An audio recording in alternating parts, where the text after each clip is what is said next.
Welcome to our Midweek Meditation.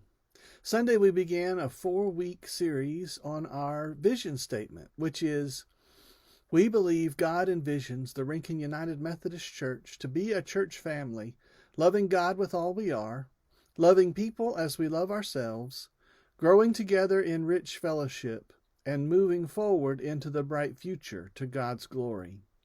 Loving God, loving people, growing together, and moving forward. We began Sunday with looking at the phrase, loving God with all we are. And this phrase comes from something that Jesus said in Mark's Gospel, chapter 12, reading verses 28 to 31.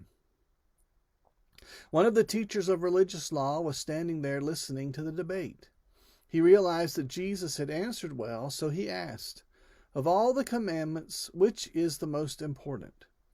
Jesus replied, "The most important commandment is this: Listen, O Israel, the Lord our God is the one and only Lord, and you must love the Lord your God with all your heart, all your soul, all your mind, and all your strength. The second is equally important: love your neighbor as yourself. No other commandment is greater than these." The first commandment is love God with all that we are. Love God with everything about you. So what does that look like? What are some ways that we demonstrate loving God with all we are? On Sunday, we looked at a few. First, loving God with all that we are includes engaging in corporate worship. It means that you're part of the worshiping community, that when the community gathers to worship, that you are part of it, that you are fully engaged in worship. Second, it also includes gathering to study the Word together. It means you're part of a Bible study. It means that you're part of a Sunday school class or some other group that gathers to study the Word together.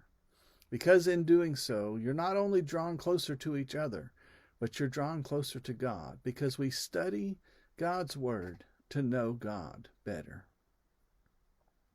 We also love God with all that we are by using our abilities to demonstrate our love for God.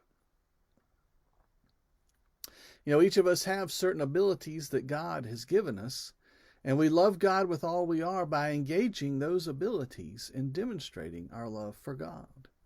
Same goes for our passions. There are certain things that we're passionate about that we can use to express our love for God. We love God with all we are by ensuring that God is at the center of everything. All that we say, do, or think centers on God. He is the center and foundation of our lives. And then finally, we express our love for God by simply being in His presence. Sometimes expressing love is not about doing anything, but simply being in His presence and experiencing His love and the relationship that you have with Him. Next week, we'll talk about loving people as we love ourselves. Let's think about these things.